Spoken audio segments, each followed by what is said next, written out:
Wherever you go, whatever you do, throw a little at it. Omax, Vest and Briefs. ஐரோப்பா கண்டத்தில் Switzerland ஆஸ்திரியாவுக்கு இடையே தனித்து நிற்கும் நாடுதான் லீக்கின்ஸ்டைன். லீக்கின்ஸ்டைன் இளவரசரின் தலைமையில் ஆளப்படும் முடியாட்சி நாடாக இருக்கிறது.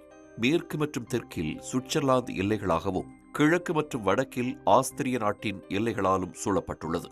இந்நாட்டின் மொத்த பரப்பளவே 160 சதுர கிலோமீட்டர்கள் தான். 30,000 பேர் வசிக்கும் இந்நாட்டில் சர்வதேச விமான நிலையங்கள் இல்லை. சொந்தமாக கரன்சியை அச்சடிப்பதில்லை. ஆனாலும் மற்ற நாடுகளை விட பணக்கார நாடாக இருக்கிறது என்றால் அதனை கற்பனை செய்து கூட பார்க்க முடியவில்லை. மிகப்பெரிய படைகள், பரந்த நிலப்பரப்பு, சுதந்திரமான பொருளாதாரத்தை பற்றி மற்ற நாடுகள் சிந்தித்துக் கொண்டிருக்கும் வேளையில் நம்ப முடியாத செல்வமும் பாதுகாப்பின் ரகசியமும் அதற்கு நேர் மாறாக இருக்கிறது. பெரும்பாலான நாடுகள் தங்களது இறையாண்மை சின்னங்கள், தனித்துவமான மொழியை கடுமையாக பாதுகாக்கும் நிலையில் லீக்கின்ஸ்டைன் பாதை சற்று வித்தியாசமானது. அந்நாடு அண்டை நாடுகளின் வளங்களை பயன்படுத்தி கொண்டதுதான் அதற்கு காரணம். சுவிஸ் பிராங்கை ஏற்றுக்கொண்டதன் மூலம் லீக்கின்ஸ்டைன் தனக்கென்று சொந்தமாக மத்திய வங்கியை நிர்வகிக்கும் சுமையிலிருந்து விலகியதோடு உறுதியான நாணயத்தை பெற்றது.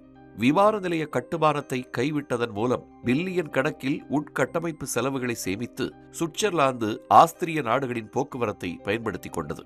அதிகாரப்பூர்வ மொழியாக ஜெர்மனை ஏற்றுக்கொண்ட லீக்கின்ஸ்டைன் பொருளாதார சக்தி மையத்துடன் தடையின்றி தன்னை ஒருங்கிணைத்துக் கொண்டது.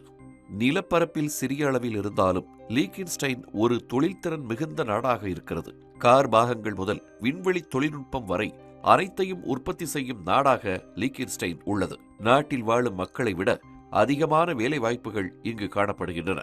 குறிப்பாக குடிமக்களை விட நாட்டில் பதிவு செய்யப்பட்ட நிறுவனங்கள் இங்கு அதிகம் உள்ளன. இது ஏராளமான வாய்ப்புகளுக்கும் உலகின் மிக உயர்ந்த தனிநபர் வருமானங்களில் ஒன்றுக்கும் வழிவகுக்கிறது.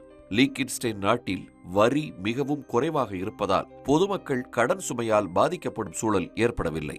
இது பலவீனத்தின் அடையாளம் அல்ல.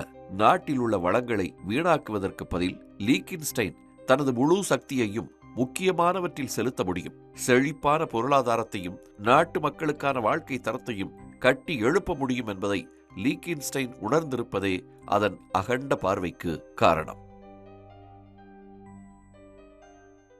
Wherever you go, whatever you do, throw a little at it. Omax, Vest and Briefs.